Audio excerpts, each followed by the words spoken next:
Hello everyone, welcome back. Today we're going to talk about four things. We're going to talk about this Ruger 556 MPR rifle. We're going to talk about this primary arms variable 1 to 8 scope I have mounted on it. I have the CMMG 22 conversion bolt in here. I did a couple of prior videos on this, and we're going to talk about shooting 200 yards with this because that's what I was doing today. So this rifle, when I shoot 556, is zeroed in for 100 yards because it has that ACSS reticle, which basically allows for bullet drop compensation. And they tell you with the 556, you have to zero at 100 yards in order for the bullet drop compensation to work. So when I threw the 22 conversion bolt in there, I needed to figure out what markers I would need to use at different distances in order to be able to use the rifle. I didn't want to change the zero on the rifle because that would kind of mess things up, So, then every time I want to shoot 556, I'd have to re-zero back, and that's just way too much trouble. So, I was shooting this at 100 yards with the 22s the other day, and what I learned is at 100 yards with 22s, I had to use the 600-yard marker. Okay, so on that ACSS bullet drop compensator, I was using the 600-yard marker, and I was getting 5 to 6 inch groups.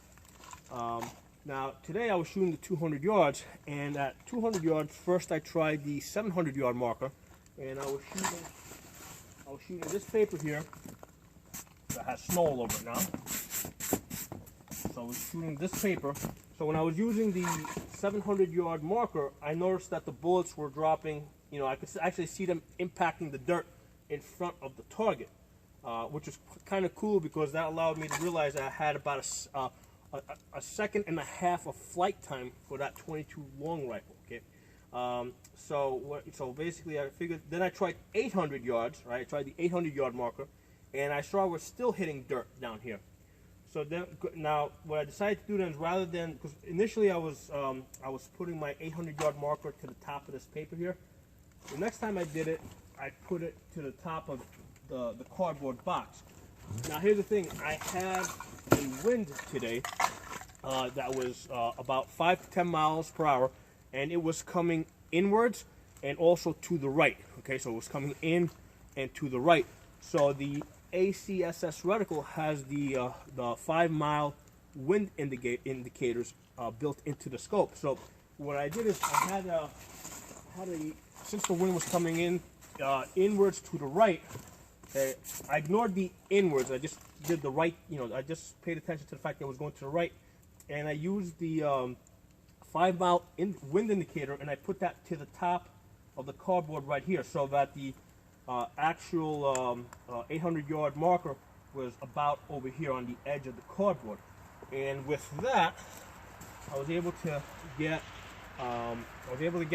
4 out of 6 hits. So I marked them in black here. Okay, I had 1, 2, 3, 4 hits. So I knew that my elevation was right. I needed to anchor to the top of the cardboard. And this is 21 inches from here to here. Okay, so I have a 21-inch holdover, which is interesting enough. If you're trying to hit center mass, it's basically top of the scalp. So that works out pretty good. And then what I did is, after I went back out and I saw what happened, I said, okay, let's try this again. Loaded up another 6 rounds. Okay, but this time I noticed that the wind, I still had 5 to 10 miles coming in at me, but it stopped pushing to my right, because it was coming in this way, in this direction, and it was just coming straight in. So what I did then is I instead of using the wind indicator here, I actually took the 800-yard marker, put that center, okay, shot 6 rounds, and I was able to get 6 hits. I got 1, 2, 3, 4, 5, 6. Okay, and between the furthest 2 shots, I have a 20-inch group. So I have a 20-inch group at 200 yards using this Blazer 22 long rifle, And basically these are the lead bullets. So these work pretty good. You know, I used CCI the other day. I really didn't see that much of a difference. So I said, you know what? Since I'm still kind of figuring out how all this works, let me not use the more expensive CCIs. Let me just use these Blazers. And they're working great. I mean, I'm getting hits at 200 yards with this CMMG conversion bolt. And then here's the thing. When I was shooting at the cardboard, I had that wind, but I did not have any snow. So what I decided to do is, let me go hang out this aluminum pan out there, aluminum cooking pan. So while I'm out there setting this up, it starts snowing. Okay. So after I hang this up, I come back. You know, I get behind my scope, and I'm seeing that this pan, which is gray, is basically, you know, blending in with the snow out there. So that kind of added to the challenge.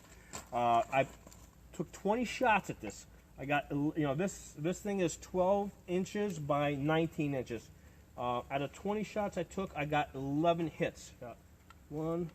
I'll bring it a little bit closer here. I was actually kind of surprised I was able to penetrate the aluminum pan at 200 yards with this 22 long rifle. So I got one hit there, 2, 3, 4, 5, 6, 7, 8, 9, 10.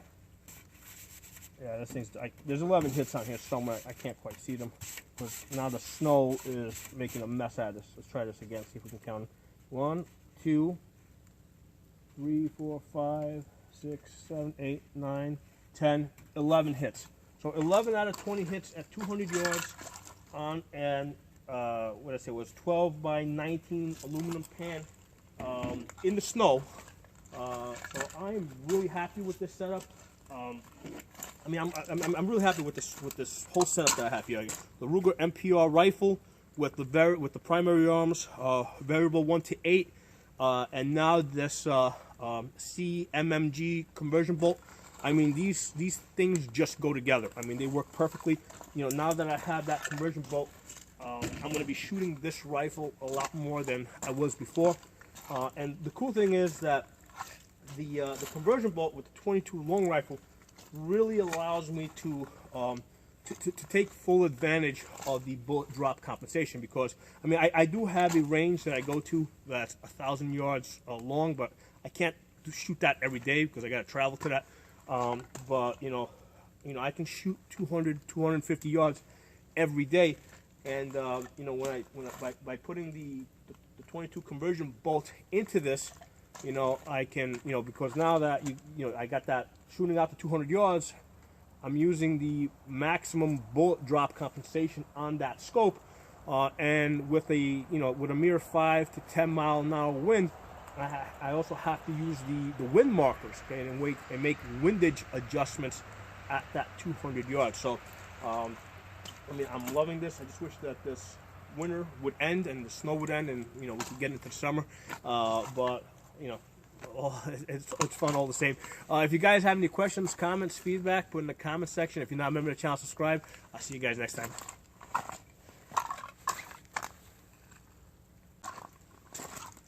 Hey guys, I just realized that maybe I wasn't clear enough as far as the adjustment, so I was just going to give you guys a quick rundown.